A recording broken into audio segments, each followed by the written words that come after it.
Okay, so it's already 8 a.m. Pacific time, so we are ready to get started. Well, welcome to this professional development session organized by the LITE Center. And this session will be about academic honesty in higher education, and it's actually the second part of a successful webinar that took place last year. Today we have with us Professor Sulaiman Jenkins. And Sulaiman is a College of Education professor here at Westcliff University. He is currently pursuing doctoral studies in TESOL, that's Teaching of English to Speakers of Other Languages, at the University of Exeter in the UK. He earned his MA in TESOL from NYU's Steinhardt School of Education. He has been in the field of ELT, most notably in Saudi Arabia, where he is right now, for more than 14 years. He also has contributed to academia by way of publishing many articles in top peer-reviewed journals. He is currently working at King Fahd University for Petroleum and Minerals in Saudi Arabia as a course coordinator and lecturer, and is also an active blogger for the British Council. His research interests include second language writing acquisition, language and identity, transnationalism, racial linguistics, and intercultural rhetoric. So just one reminder, please remember to mute yourself whenever you are not speaking. All slides and links will be shared after the webinar is over.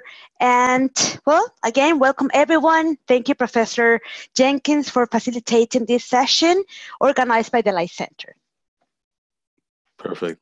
How's everyone? Hope everyone is well. Sorry to drag you out on a Saturday morning or whatever you are. Good morning, good evening, good afternoon. Good morning. Yes. It's a pleasure to meet you all. This is a continuation of last year's presentation on plagiarism. I wouldn't say it's completely different. There are quite a lot of concepts that will be recycled, but there is hopefully more emphasis on some practical examples. There have been some updates in terms of plagiarism in academia. And again, there are new people who are on the presentation. So again, your participation is highly appreciated. And let's get started.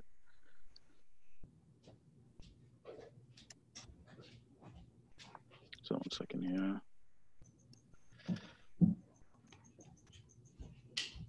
So today, what we like to do is first, we'd like to revisit our working definition of plagiarism, and that will begin within, we'll have a breakout session to begin with, where we, again, just sort of rehash what the definition of plagiarism is in higher education. We also would like to revisit the underlying reasons for plagiarism at a superficial level. And then also we like to revisit some of the deeper cognitive and cultural aspects related to why students plagiarize. We will examine plagiarism detection strategies, both from a digital and physical standpoint. This workshop will look at actual text analysis of real student samples. From that, we can derive some working terminologies in plagiarism. So there's different types of plagiarism terms. And then talk about discipline, mostly from a Westcliff standpoint. And we can sort of see, look at the language of the plagiarism policy, and then look at remedying plagiarism, because there's a difference, in my opinion, we'll discuss it. There's a difference between disciplining plagiarism and remedying it. So we'll discuss that a little later on. Eve, if you could, Professor Eve, if you could break out the groups. We'd like to just discuss very quickly what is plagiarism again, and what kind of textbook definition would you give it, based on your experience as professors, based on what you have what you've come to see from your students, and just based on your what sort of textbook level definition of plagiarism would you give? And then we'll come back and see what everybody says. Okay, wonderful. I'm about to open the rooms, and there will be 3 to 4 participants per room, okay? See you all there.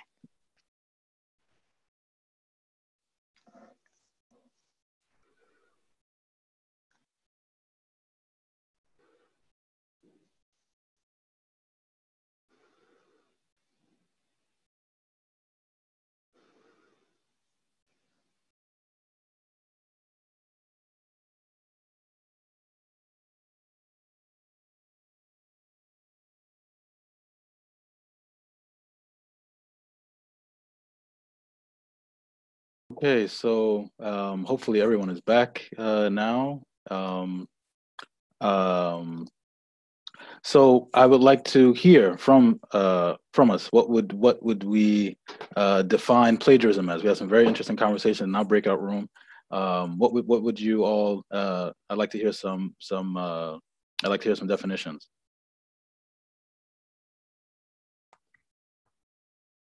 So I think it is just copy someone else, like work without giving credit to the author. Okay.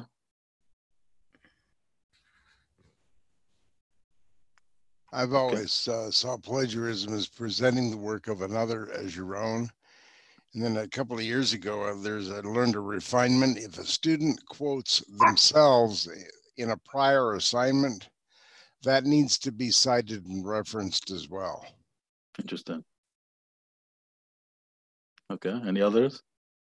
I would also say we could take it a step further and some of the DQ posts. So, sometimes you think about the paper submissions and citations, but if a student is getting help on a DQ post and the post is not entirely theirs, and you could tell the difference in their speaking ability, writing ability, I think that to some degree there's a level of plagiarism there if they don't directly cite their help or assistance, I would say.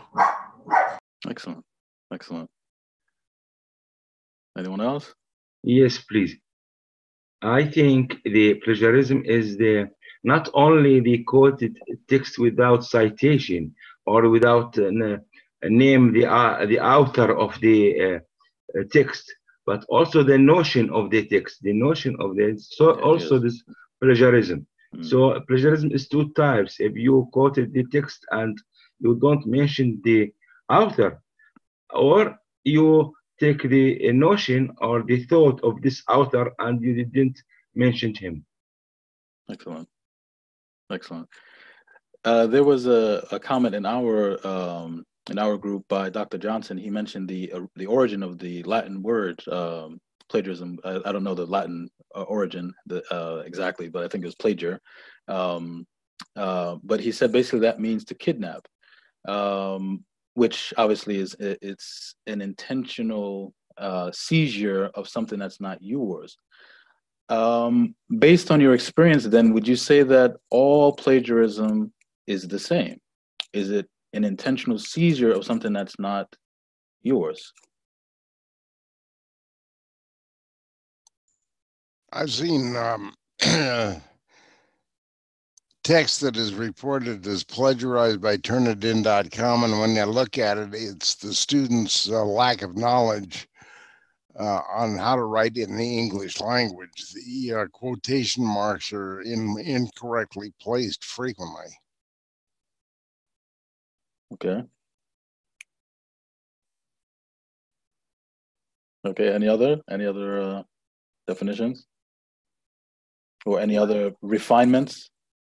Well, I know that students often inadvertently plagiarize because of the lack of understanding of the difference between doing a quotation with a citation versus doing a paraphrase with a citation, or what constitutes paraphrasing. And so sometimes it's just a lack of understanding, and so that's inadvertent plagiarism. Okay. I believe if we look, we were talking about in our breakout session is the fact that if you look at it through the origins of the word, that it's the idea that it's theft, and the idea that when you're reading it, is the intent, are they trying to steal it? For instance, if they put quotation marks but forget to put the page number, well, you know, you can look at it and say this is right, but are they trying to steal it is what it comes down to. Now, are they copy and pasting and not even attempting to, you know, are they stealing words or are they stealing ideas? But if we look at it through that, because I want to remind everybody that the Turnitin is it's not a plagiarism checker. It is actually a similarity index. Sure. So we have to look at it even through the tool that it is. I mean, we've all seen it, for instance, when it occasionally will do the reference section. Well, that's shouldn't even, you know, obviously not part of it. If it does the template itself, it shouldn't even be part of it. But when we look at it through that lens, I mean, I was mentioning that I've had papers as much as 60%, and yet when you look at it, it's, you know, okay, they got the template in there, and then they got 3% here, and 2% here, and 3% here, and 2% here. And you look at it, you go, well, you know, there's a lot of mechanical issues, but are they really trying to steal? Or is it like, I have a paper and 25% of my paper is Dr. Woodley's paper, and where there's an obvious, so even though it's only 25%, sure, that's a quarter of Dr. Woodley's paper. And it would be hard to convince people that was accidental.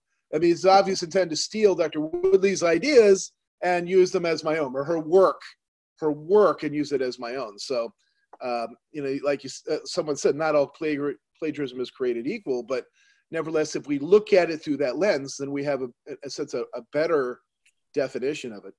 Excellent, excellent. These are all valid. These are all valid responses, and let's go ahead and see what kind of definition we can come to.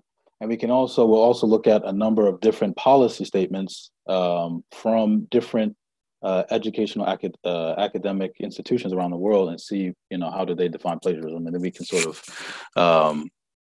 come up with our own working definition.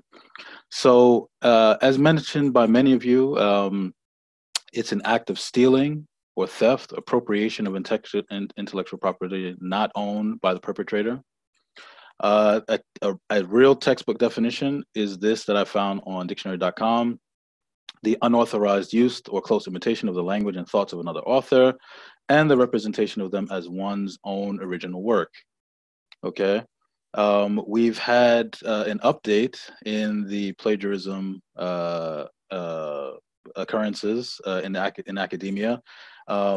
I believe earlier this year, a very prominent cancer researcher, Dr. Gilbert Welch from Dartmouth, an Ivy League school, he was forced to resign because it was found that he plagiarized on either one research or a number of different research, the data. He plagiarized, and it was found that was found out, and he was asked to leave. Last year, when we did the presentation, we looked at a German Minister of Defense who was found to have plagiarized most of his dissertation, and so he was asked by the German government to step down. So the plagiarism has an unshakable stigma, and it's definitely considered something that is highly shameful, and something to be very, very careful of falling into. Let's look at some of these policy statements, and then we can sort of see what kind of discourse is used throughout. So this one from a high school says, has zero tolerance for plagiarism and cheating.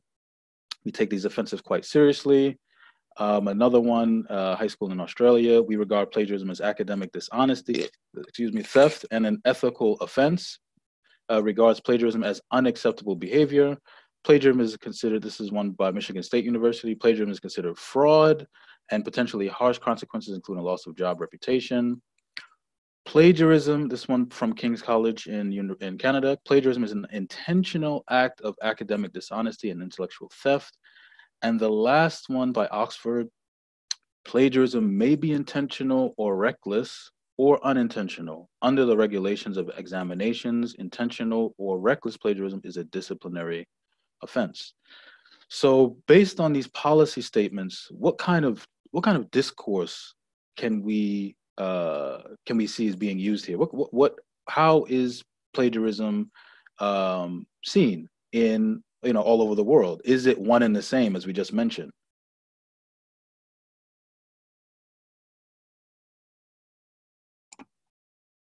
Well, I don't think it is viewed the same all over the world. I taught in South Korea for a year a while back, and they were taught that they should, to demonstrate their knowledge of something, they should quote verbatim the authority on things, and oftentimes not. They would say, so and so said blah blah blah, but they wouldn't accurately cite the source. But that's what they were taught to do, is that they are not the authority on anything. Therefore, to demonstrate their knowledge, they should just quote the authority always. And but how they quoted the authority became an issue because they were never taught proper recognition of those authorities. So it is very different from country to country as far as my experience has been. Interesting.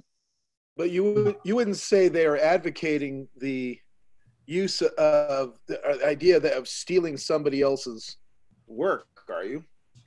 No, I think that what they don't do is emphasize how to properly cite their sources. I found there was a severe lack of just, they would say, like, Mr. Smith said blah blah blah blah, okay, but then they wouldn't say where they got that information from. They just, there was no focus on accurately citing their sources, and there was no consistency in format. So, regardless of whether you're using APA or MLA or whatever format to cite your source, there was none of that was being taught. It was just, in your papers, you should repeat what the authority is on it. And very often that meant a total lack of proper citation. Would we consider that then to be unintentional, since they weren't properly taught? Because that's the way they were taught. So I would consider that would be unintentional. There's no intent to steal. Interesting. Very yeah. Interesting. And I agree. There was no intent to steal. And I think it was just a lack at that particular school of communicating the proper way to acknowledge what Mr. Smith had to say. And so I would definitely say it was unintentional. And then I noticed, having previously also worked for an international school, and granted that purpose was, 99% just teaching English, but they had the upper levels in that school were taught to how to academically write a paper, that for a lot of them, the idea of proper citation appeared to be a totally new concept for them. Well, that would, for me, then that would go down, if you take a look at Oxford University, yeah. Their intentional or reckless plagiarism is disciplinary, but they did not address the unintentional. And if you take a look at Oxford, Oxford University is one of the premier universities in the world. Exactly.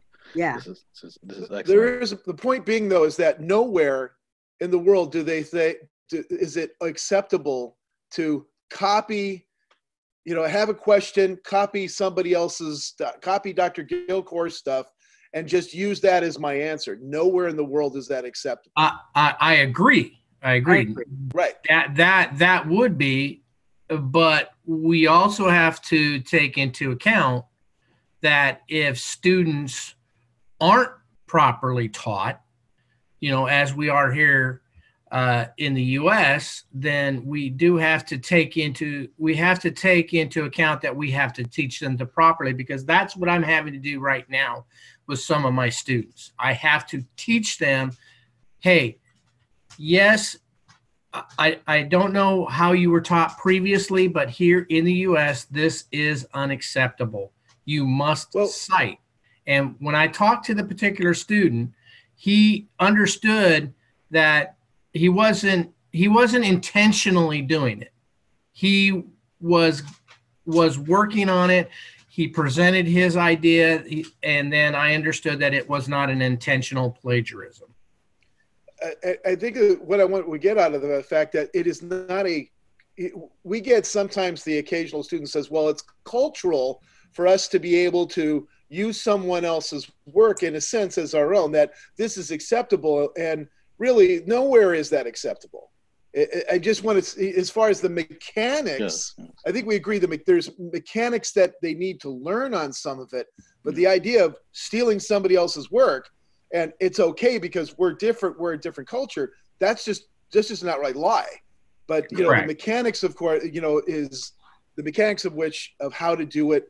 That I think we agree on that that becomes more learning, and like you said, as far as the unintentional or reckless element of it, but obviously still can't be tolerated here. Correct. But still, we do view it differently. Correct. Excellent. And we have to move on. But these are all very, very valid, very, very important contributions. And again, if we look at for instance, the first three policy statements, we see we have zero tolerance for plagiarism and cheating, right? So we have ethical considerations of plagiarism, cheating, and the next one we have academic dishonesty, theft, right? So there's even legal discourse associated with plagiarism, fraud in the Michigan State University plagiarism policy statement with harsh consequences. But nowhere in the first three policy statements do we have any consideration of whether the plagiarism is intentional or unintentional. And this is something that I think is crucial, as Professor Kilgore and David and the lady, I don't know her name, I apologize, were mentioning. If we look, I'm yes. Christy, by the way, Dr. McAfee. Dr. McAfee, okay. Yes, Dr. McAfee, thank you. All very good points, and we all pointed to the fact that if you look at the Canada King's University College statement and Oxford University, there is this emphasis on intentional or an intent. So I think it's very important when we are analyzing plagiarism that we don't have sort of a blanket understanding that a student copies, and because he copies or she copies, okay, it's downright, you know, plagiarism, and they need to be reprimanded. They need to be assigned a zero. There are a lot of different factors that go into why students plagiarize, and these are the things that we're going to discuss in a little bit. Culture does have a place in it, but yes, I think your points are very valid. I don't think anywhere in the world is, you know, the intentional appropriation of something that's not yours. I don't think that that's acceptable anywhere, and we have to make that very clear. But again, excuse me. Yes. I see some statement made here about a different school, but what is the Westcliff policy statement? We're going to get to that. We're going to get to that towards the very end of the very end of the presentation. Yep. So just hold that thought. Yep. Yeah, so I think there are a lot of factors that we need to think about, and that when students, particularly as Professor Kilgore mentioned, students studying from different places who come to the West or come to the US, there is sort of an acclimation period that they have to undergo in order to understand the expectations of Western academia, and that's something that we will discuss as we move on. Okay, good. So it's been a year since we had the presentation last year. Has anyone had any significant experiences with plagiarism? Any sort of glaring, egregious situation they like to share? Yeah. Has anyone? Yeah. David, Dr. Johnson was mentioning something about the 65%. Would anyone like to share anything and how they dealt with it? I feel like I have one. Mine was fairly simple. A student submitted a paper on Turnitin. It came up, very high percentage. So when I went through and double checked, he hadn't cited any work. So I could see exactly where, that's the good thing about Turnitin, where it came from. So I made him resubmit with the citations. So, and I think that was probably the first essay. And I teach English 110 and English 120. So this is where he learns it, so I didn't want to penalize him for it.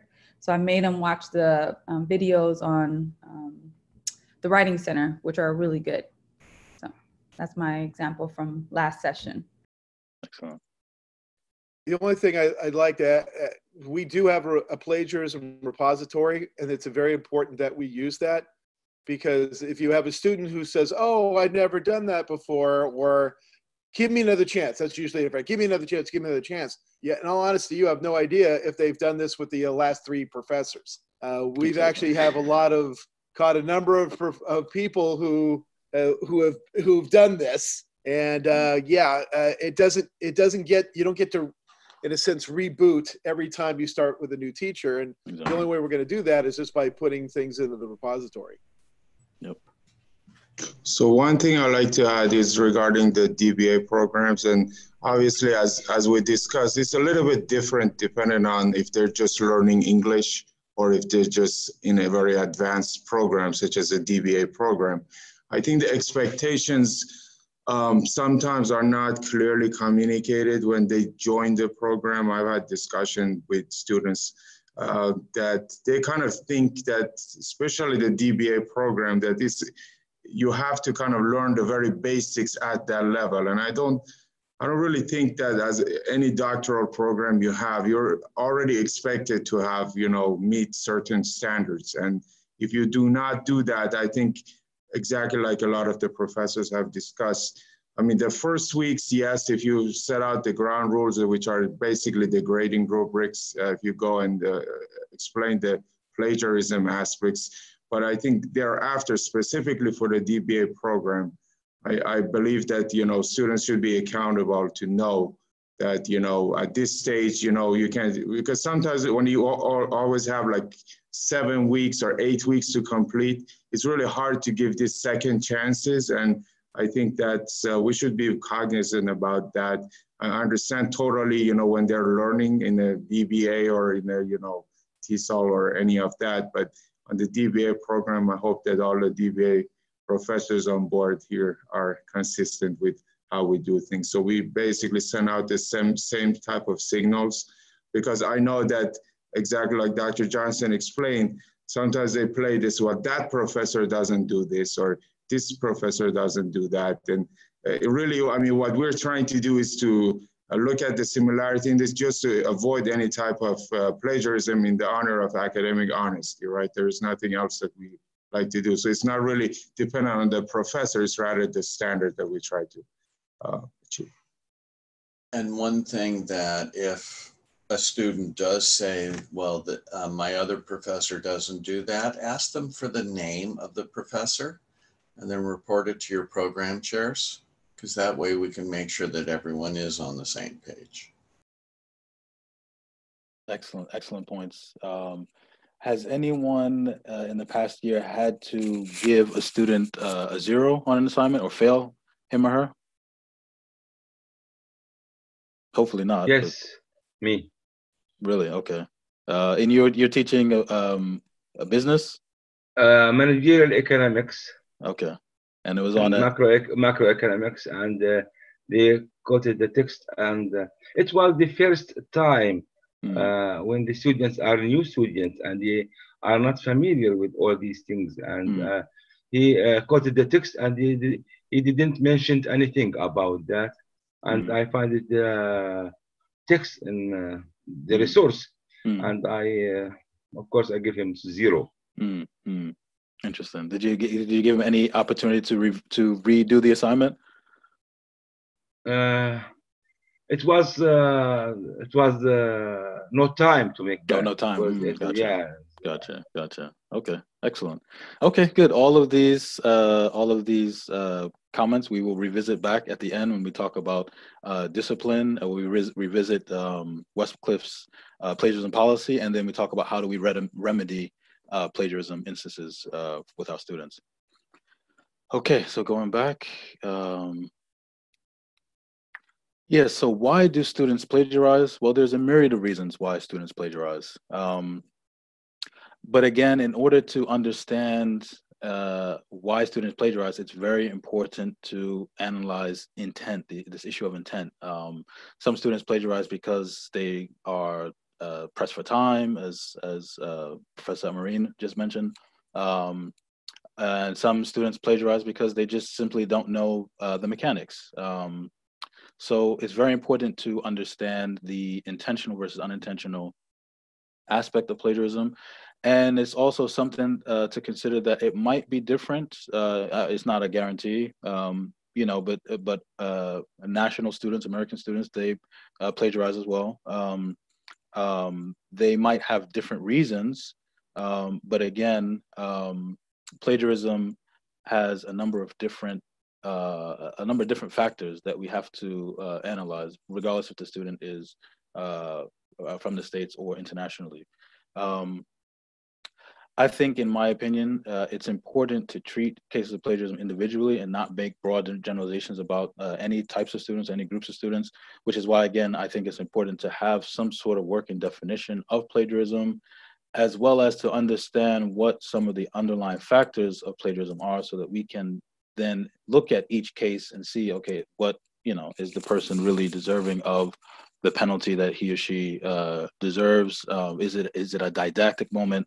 Yeah, so I think discussing these things will help us move forward. So again, we mentioned that there are intentional reasons and then also unintentional reasons. Some of the intentional reasons, I'll list them, and you can feel free to chime in if you feel that there are other ones that haven't been listed. But some of the reasons why: students just have too much time, too much pressure. They don't have enough time to get assignments done, or they just have too much work in other courses, and you know, they just don't have, they can't manage. For some students, it's just easier. You know, they just take the lazy way out. It's just, you know, flat out easy to just, you know, why go through the cognitive academic effort? You know, just go ahead and just take somebody else's stuff. Again, poor time management. That may be more so for younger students, or students who are just getting acclimated to the college environment. Some students have tremendous pressure to succeed from a cultural standpoint or from a family standpoint. And so they essentially, you know, they just feel like they need to do whatever they can to give themselves the best chance possible to succeed. And unfortunately, they may consider plagiarism being one of those ways. Lack of language proficiency, that would be more concerned with international students. And then again, maybe in accordance with the easier to plagiarize than to do the work, it's just, you know, for some students, it's just tempting, because the internet is social media. It's just, you know, the whole world is at the student's feet. And it's not like it used to be, where you really had to make effort to plagiarize. Now it's just with a click of a button, you know, you can have, you know, pretty highly advanced piece of work. Fear of failure. Again, I think this might coincide with the pressures to succeed. Students just don't want to appear like they don't know what they're talking about, even if they, you know, they may be struggling. And then laziness. You know, some students, again, they just don't want to go through, you know, they just don't want to go through the academic rigor of producing a high quality academic composition. Some students think it's just easy, you know, it's just easy money, you know, they just don't think they'll get caught, which is pretty interesting in this world, this digital world, where everything is easily accessible online, but you still have some students who think that they won't get caught. And in accordance with that, some students just don't think that plagiarism is all that big a deal, for whatever reasons. So these might lead students to plagiarize intentionally. Is there any other reason intentionally? Anyone would like to add to this list? Anything glaring that I left off?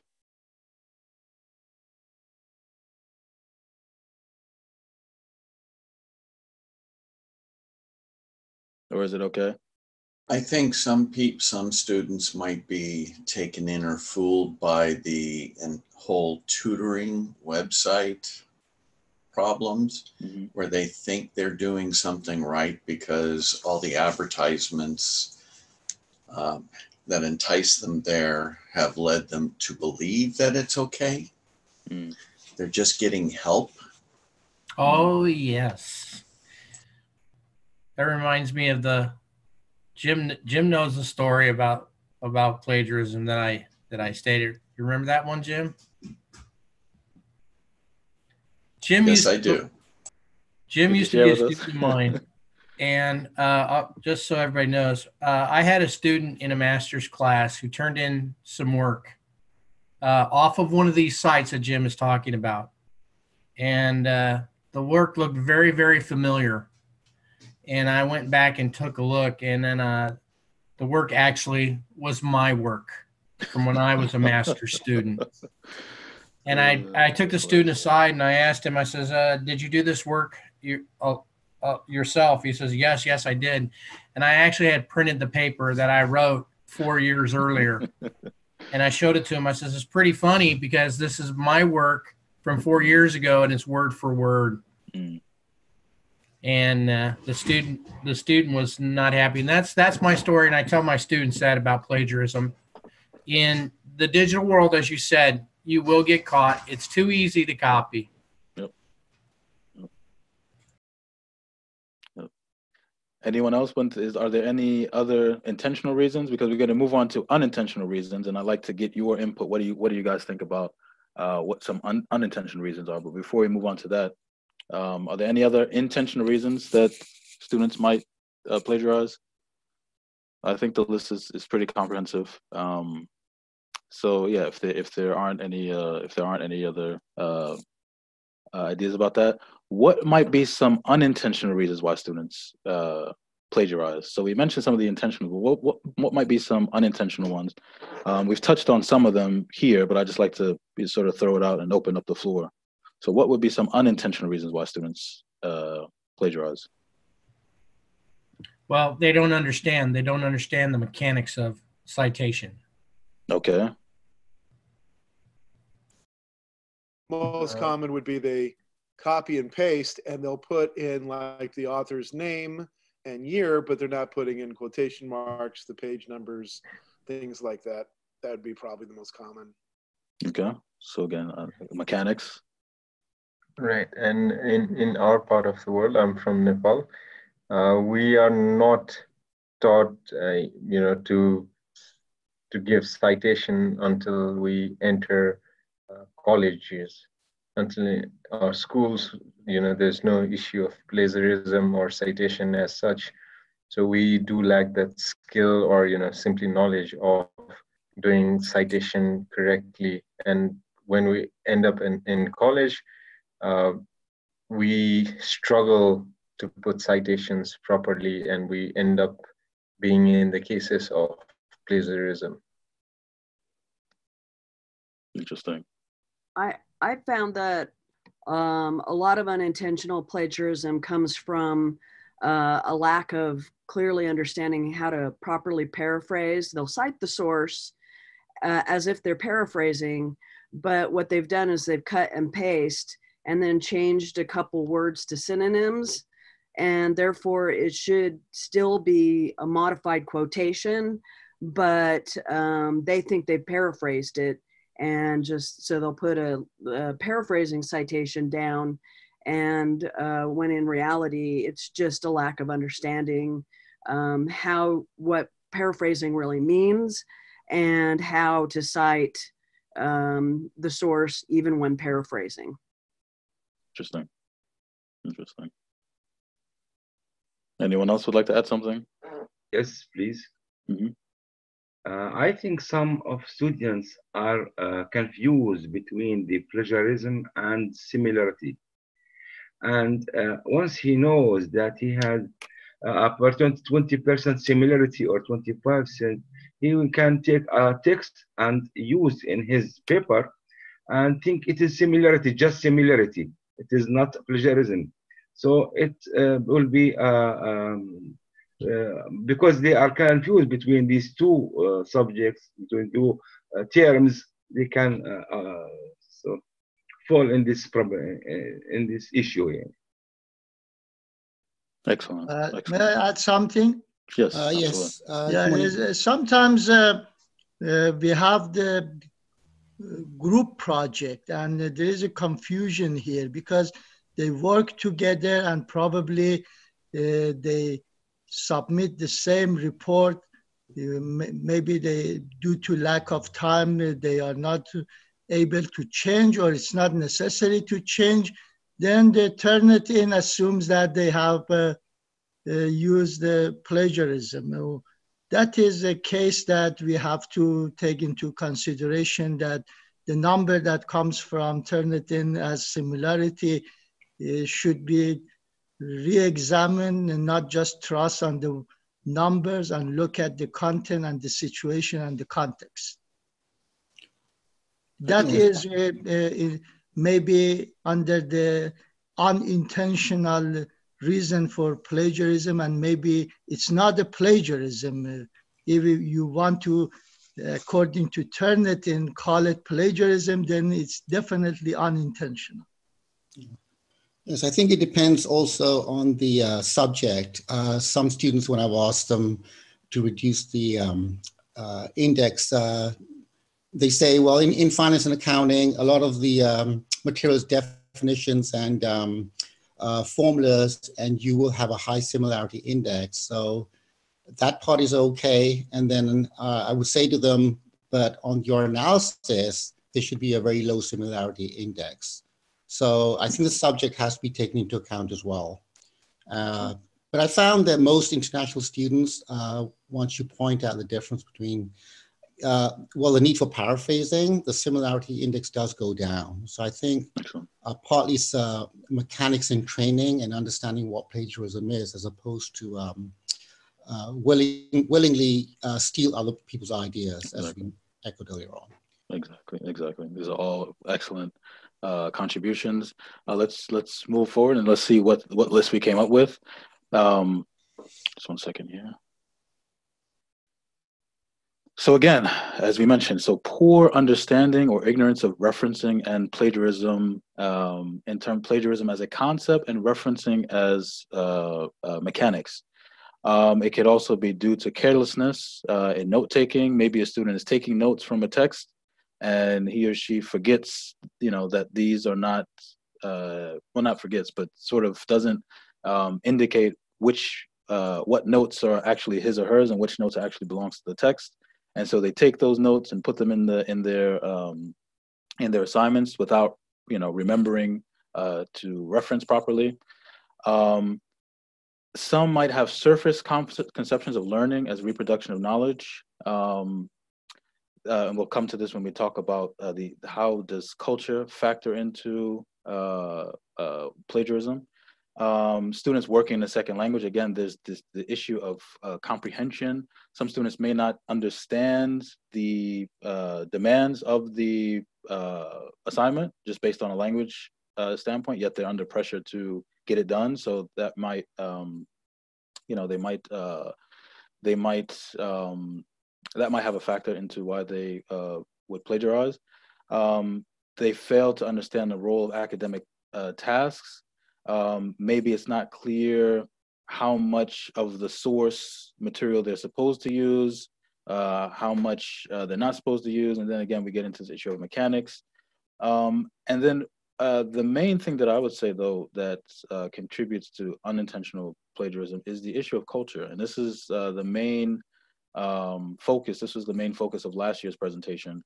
And I'll touch briefly upon some of the main points that we gleaned from that presentation. But culture really, in my research, in my experience with students, plays a significant part in how students conceptualize plagiarism, because when you analyze it on a deeper level, it really boils down to this concept of knowledge, right? And how is knowledge perceived from culture to culture? In Western culture, and this is what we talked about last year, Western culture, knowledge is seen as a commodity, right? It's something that is bought and sold. It is something that a person has an idea. That idea has potential financial benefits, tremendous financial benefits. So why am I going to allow that anyone to have access to that when I'm the one who has produced it. So there is a huge financial incentive to make sure that ideas are protected, and that's why we have, you know, very serious copyright laws, plagiarism, things like this. Whereas in other cultures, the idea of knowledge is a shared resource. It is something that is collective. It is something that is it doesn't belong to any one person. And so we will we'll touch on some of those issues because for me, for students to understand plagiarism, they really have to understand on a conceptual level, why is it that plagiarism is so bad, and how do we understand knowledge as it functions in the West? One of the other things is that in terms of schooling, a student might, you know, depending on the student's background, you know, some more of the elite high schools and colleges, they, you know, they emphasize proper scholarly techniques in terms of writing, but then some other ones don't.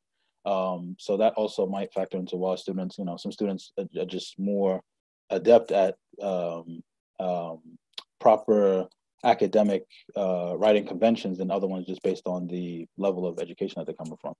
So here are a number of unintentional reasons, and we will look now briefly at what is involved with writing in the English language.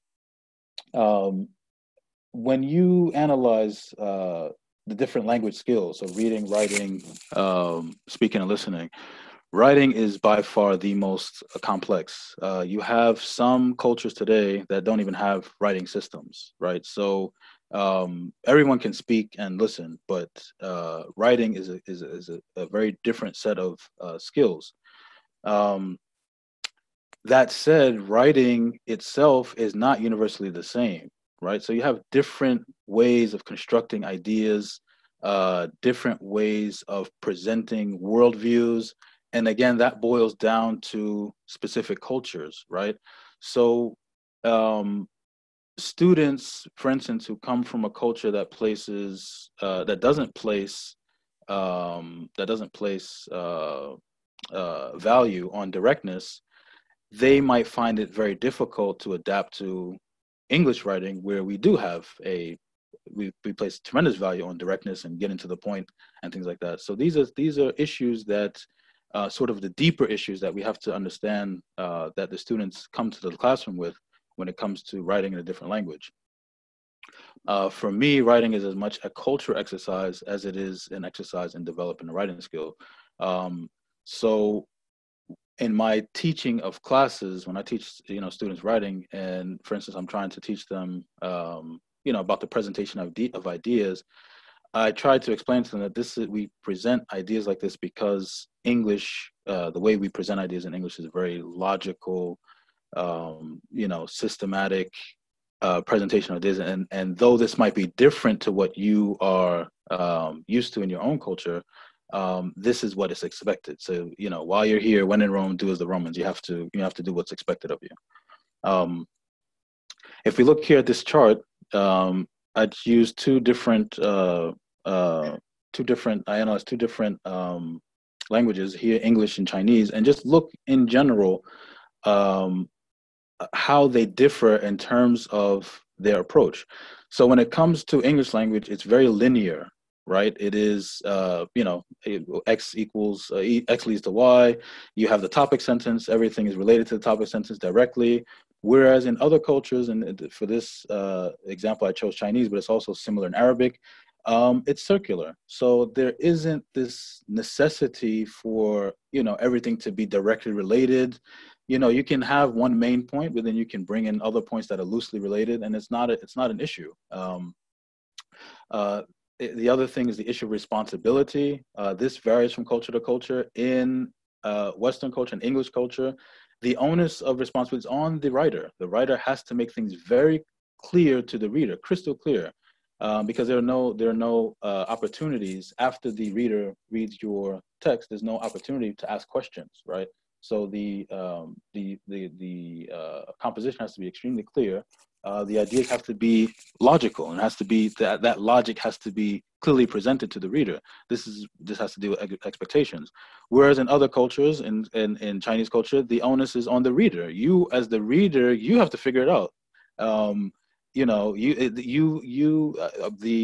author can present many different ideas, and it's up to you as a reader to get the deeper analysis. It's not the writer's responsibility. And that leads to what some teachers regard as unpredictable, when that student uses that same rhetorical understanding of the presentation of ideas and uses it in English. So they might be writing English words, right? But they are using this approach, which again, it says that it may be considered irrelevant, illogical, and unclear to us. But if you were to take the same words and translate them to Chinese, they would be an unbelievable Chinese composition. In English language, it's pretty methodical, predictable.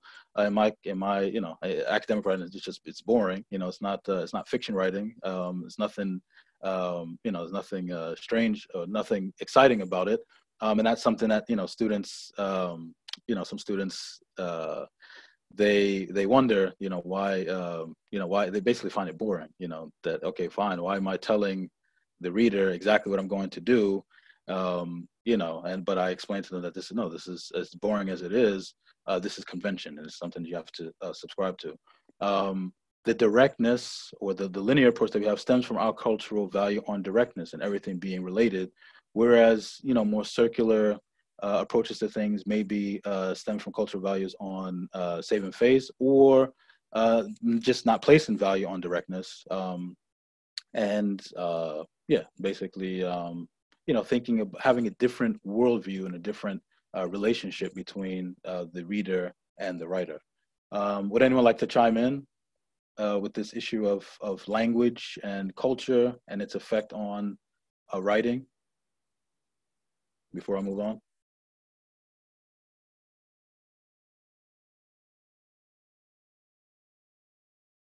Everything that you're saying makes perfect sense, but when I'm trying to undo a lifetime, basically, of cultural ingrained learning, what methods have you found to be the most effective in undoing that? Because unfortunately, I only get them for a semester, maybe two if I'm lucky. Exactly.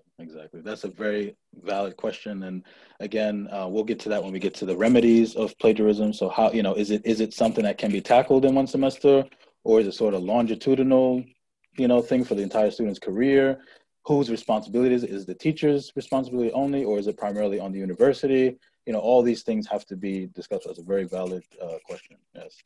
I have just a comment based on that last comment, because it just made me think about my own experience with writing in different languages, and did I undo something or did I add something? And that might be an interesting question to ask some of our professors who do speak multiple languages and who have managed to be able to go back and forth between these different approaches that might be in their own writing systems or processes that they grew up with. And did they see this as an addition, or was it as a replacement? Interesting. Good point. Yeah. Yes, and so again, when we mention that there are cultural factors involved in writing and in that may factor into plagiarism, again, we're not trying to suggest at all that students can just write off, can get written off and just basically blame culture as a reason why they plagiarize. That's not that wouldn't be responsible to say. But what we are trying to say is that it is a factor, and it's something that has to be understood as contributing to why a student plagiarizes, because it's something that some people don't acknowledge. They don't acknowledge. They say basically, again, they say that if a student plagiarizes, it's just clear cut. Okay, the student intentionally wanted to get over on the system. But then again, when you get to these unintentional reasons, some of the underlying reasons, again, we said, failure to master the mechanics, but also it could be just conceptually, that they just have no idea what plagiarism is, and that stems from the culture that they've been exposed to their entire life. Let's move on. So basically, we have the dynamic of plagiarism students. You have the student profile on the left, right? So the student comes to the assignment. You have the assignment in the middle. So you have the assignment task, the writing assignment, whatever it is, an essay or project or report. On the left, you have the student profile. So the student, how is his or her language proficiency? What is their awareness of academic conventions? Are they American students? Are they international students? And you have the culture issue. How much do they know how well do they know the subject? And then from a personal standpoint, how willingly are they to basically cheat or not? And then on the right-hand side, you have pressure factors involved in plagiarism.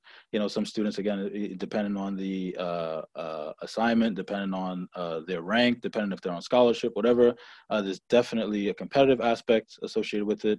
Some students might be under pressure in terms of deadlines, again, competency, and then you might have some issues in cultural influence with, I know, for instance, in Arabic culture or Arab culture, yes, here in Saudi Arabia, there is a sort of an expectation, and again, it's not a blanket statement, but it's happened enough.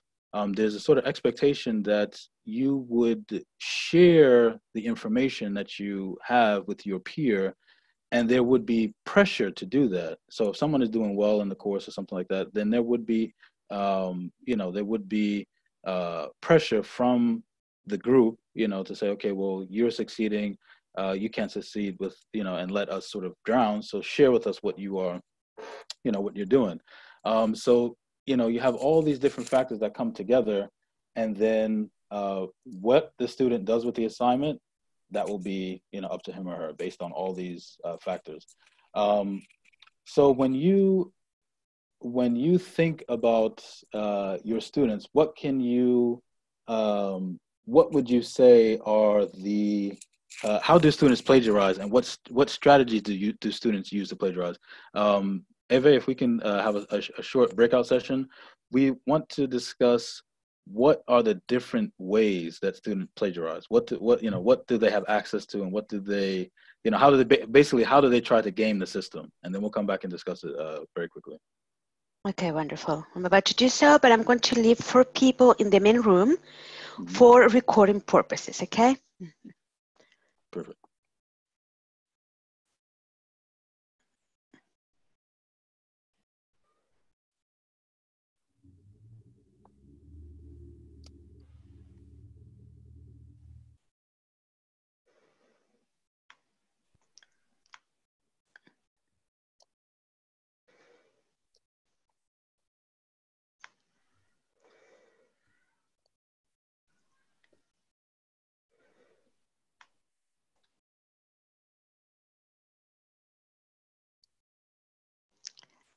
Okay, let's hear a few people that you can start the conversation here so you can record this discussion. So this is our room here? Yep, exactly. Okay, perfect. So, hello. Thank you, Eve. Yeah. Well, I wanted to hear Professor Lipo was talking about Course Hero. So I don't think I'm unfamiliar with that site. Is anyone familiar with it? Course Hero? I've heard of it, but I haven't actually, I don't know how, I want to learn how it can help me.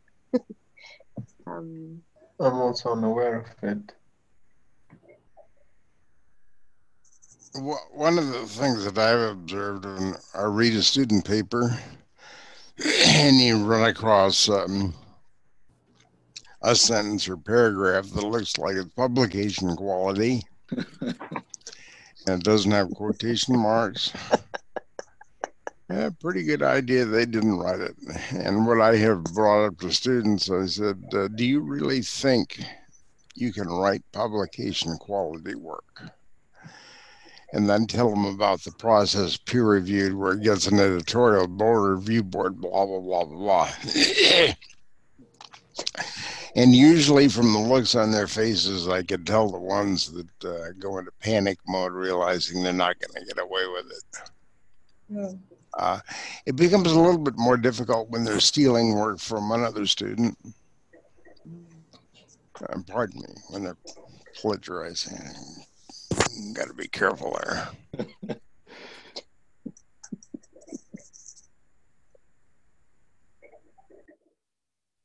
Anyone else?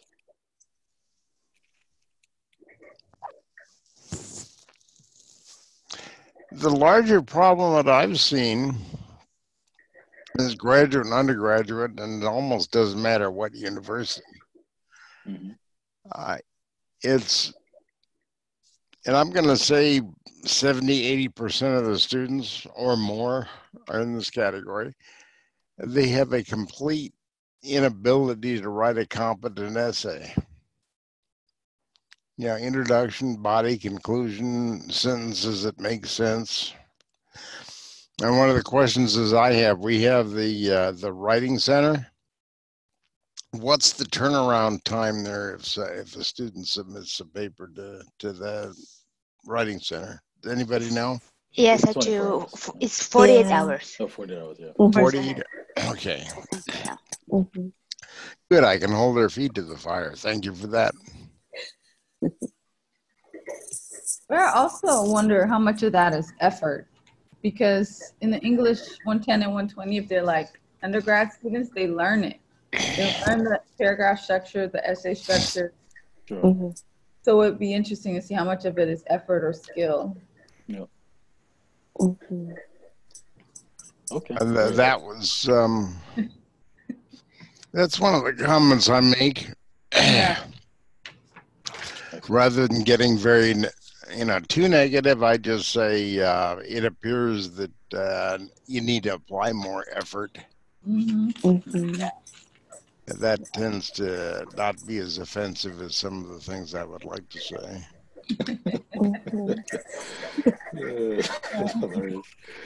Okay, great. Excellent. Thank you very, very much for your contribution. I think we'll go back now. We done? Yep. We'll go back to the main group. Okay, wonderful. You already closed all the rooms? They should be in the main room in a sec. Okay, perfect. Thank you.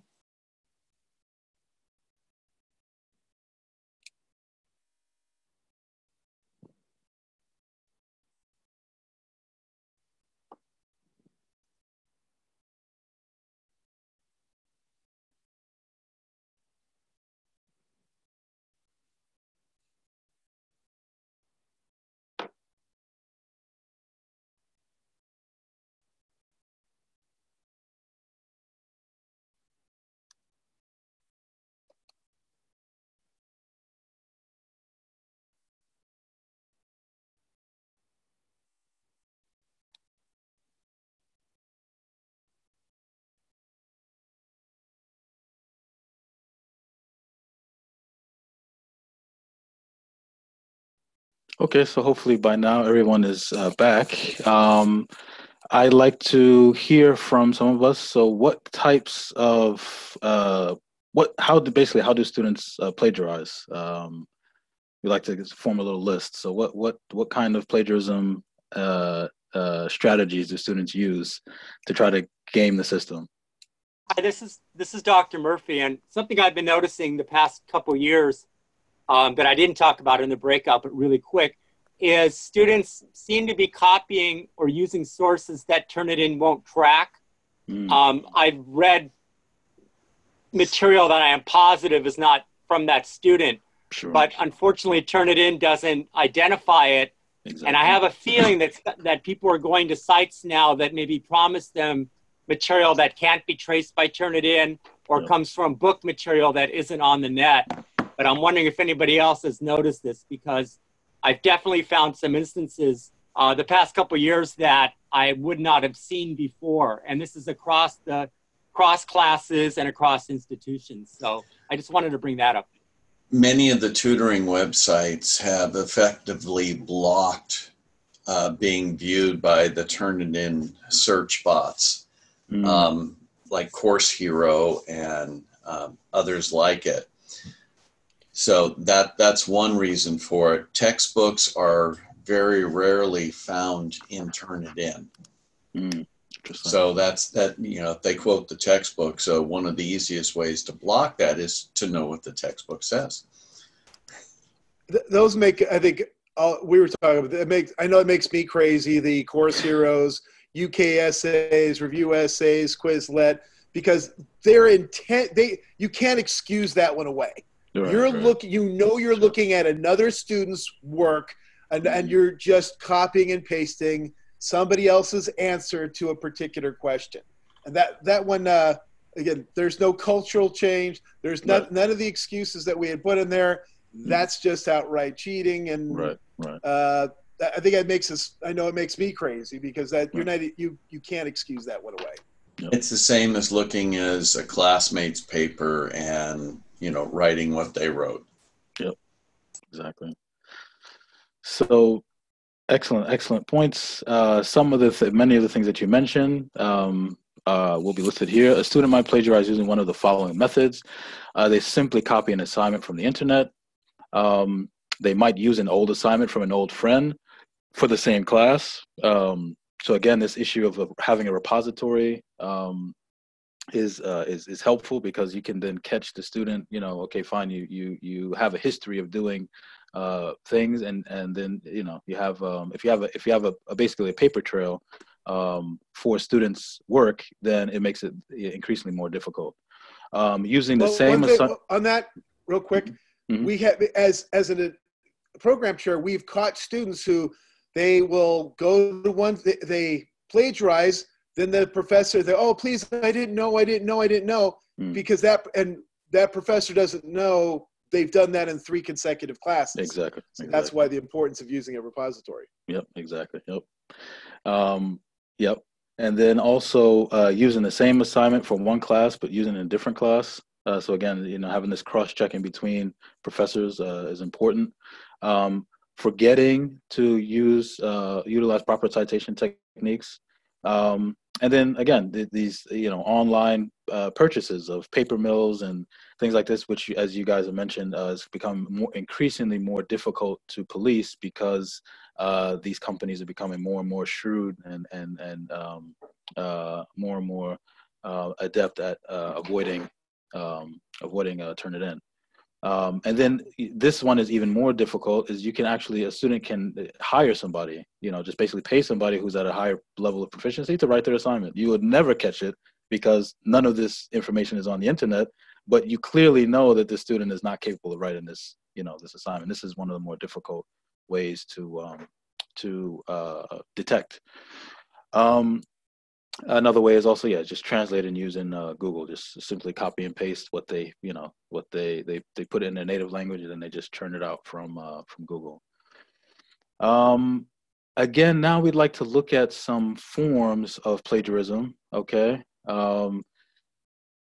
If we look at this, what kind of plagiarism would this be? I'm sure if all of you who use Turnitin, you see something like this. What kind of plagiarism would this be?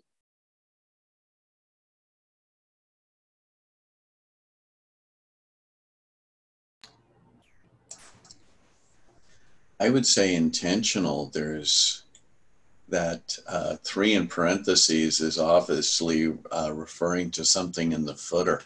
Mm-hmm. Yeah, so there's some sort of attempt, right, to add some sort of reference. This would be in Vancouver style. There's some sort of attempt, but clearly the student, if there are no quotation marks, then this should represent a paraphrase, correct? Clearly it's not paraphrase. This is just taken word for word from the text. So this is just a very clear-cut case of plagiarism, just copy and paste. A student has taken said text and has tried to pass it off as his or her own. Here, yeah, Omar? Yes, I have a question, please. Mm-hmm. Can we go back to the first slide? Sure, yeah. Sure. If the student showing the author of this text and mentioned that only similarity, and it is not plagiarism. So if the similarity become from different words and the Turnitin showing, for example, 45%, but it was only some words taken, I don't know, can we call that plagiarism or similarity, or what is that? That's a good question. Well, we can address that a little later on, because yes, having a high similarity index doesn't necessarily indicate plagiarism. Yes. So we have to know how to use Turnitin with the students also. So this is very important, how to work with the internet, with the Turnitin, I mean. With me, generally, when we can come back to this a little later, we've run out of time. Generally, when I see a high level of similarity, I automatically go to the text and see, is it properly referenced? Because sometimes you might have high similarity, but it is properly referenced. It's just they've taken a lot of information from outside sources. But if you have, generally, when you have higher levels of similarity, then there's something that's run amiss.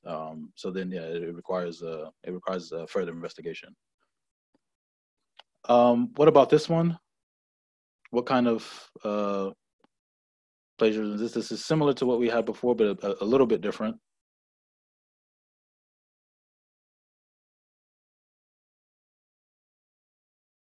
So without, not necessarily reading through the entire thing, but we can just look at the highlighted text. Well, there's clearly lack of proper citation. It looks like there's an attempt to provide the source, and it looks like there's a little bit of paraphrasing going on, but very little, and no quotation marks. Yep. Yeah, they're not even trying to cite the source in that. All they did was a few word swaps. Right. Instead of a couple of hundred, instead of 1,000. Exactly. Was launched and started. It's just a couple of word swaps in there, but there's no attempt to cite where they got this. Exactly. And then one thing that you might notice is that this one, with the previous one, it was just really from one text. But what you have in this case is you have patchwork plagiarism, or what's also known as mosaic plagiarism, where a student will take from various sources and put them sentence after sentence after sentence. So you have one paragraph that is filled with many different sources, and the student is trying to pass it off basically as his or her own work. So that's patchwork plagiarism or mosaic plagiarism, when you have a number of different sources very close together in one particular area. Well, I was going to say, with the fact that it said European value study and there was a citation for that above the part that was high, so they just keep on using European value study, but they don't cite the source after that. Exactly. Yep. Now this one, I want you to pay more attention to the language, right? So pay attention to the language.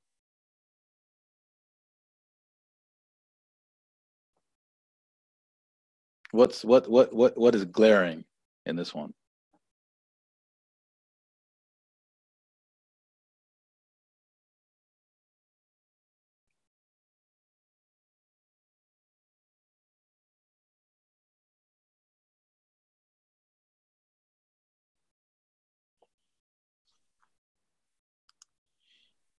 What's glaring about this?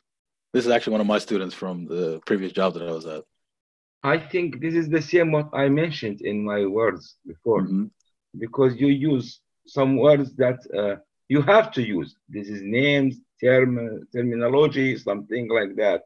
So it gives you a high similarity or something like that, but it is not notions. There is no thought.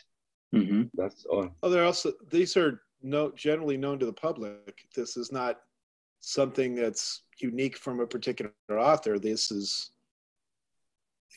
general knowledge. President Lincoln was the 16th president of the United States. That you'll find that in a lot of different things. That's a general knowledge. It's not it's not an opinion. It's not not like probably should cite the source as far as where you got it from, you know, but it's going to be. But then again, is Marfan syndrome really general knowledge? I know a lot of people, educated people, are aware of it, but you know, this one kind of skates the line as to me as the question of whether or not this should be general. Well, it's more a definition If of. you look at the style of this language, Yeah. it's damn near publication quality. Right. And that one of the things that I look for this sort of thing, I look at the style. It's highly unlikely that an undergraduate or graduate student is going to be able to write publication quality work. I'm sorry. Right. Right. So And immediately, you know, I'm wondering, where did you get this? Right. Just if you look at if you look at just the language structure. So from the first sentence, what is Marfan syndrome and who named it that name? Okay, that's kind of, you know, a bit strange, but okay, fine. I can accept that from a student. But then you get Marfan syndrome is named by Antoine Marfan, the French doctor who first described this disorder in 1896. That is a tremendous jump in complexity of language from the first sentence. Then let's go down to number 2. It says, it happens equally in males and female, right? So no S, right? And then, so again, another very simple presentation of an idea, followed by Marfan syndrome is a genetic disorder that affects the body's connective tissue. Again, that's a very highly, as Skip mentioned, that is publication level language, right? So what you'll notice is that your students, there's a dramatic change in the language level of the students. So when this happens, you don't even almost need to go to Turnitin. You can just, you know, immediately sense that something is off. Here we're running very short of time. So here would be a situation where they have the material, it is directly quoted, but there's no source, right? So I think this is more, this is not as egregious as intentionally stealing. They're trying to attempt, but again, you know, due to mechanical negligence, they haven't been able to succeed in citing properly. In this case, again, this is what I think Dr. Omar mentioned as their ideas. So we don't have time to go through it, but basically the student copied ideas word for word from, not word for word, but copied the ideas exactly from the original source, but didn't provide any reference. So these are not, this is, as Dr. Johnson was mentioned, this is not common knowledge. These are not things that, you know, you as a student would be privy to because you're not a researcher. So you would have to present that in a way that is, you know, that is, you're giving the original author credit. Okay, so here are the different ways that plagiarism takes form. You have explicit ways, you have subtle ways. Most of them, in my opinion, the explicit ways are severe. So you copy text word from word, there's drastic change in the language. Again, this issue of patchwork plagiarism, just changing a few words here and there. And then forgetting citation techniques, I wouldn't call that necessarily, you know, I wouldn't put that in the category of being severe, but it is a form of plagiarism when it, you know, when the student forgets to add the proper mechanics. Some of the more subtle ways are, again, a student presents an idea that be very complex, and not something that, you know, an undergraduate student would be able to come up with on his or her own. And then that lends itself to not paraphrasing correctly, right? So that can also veer from or fluctuate between moderate or severe.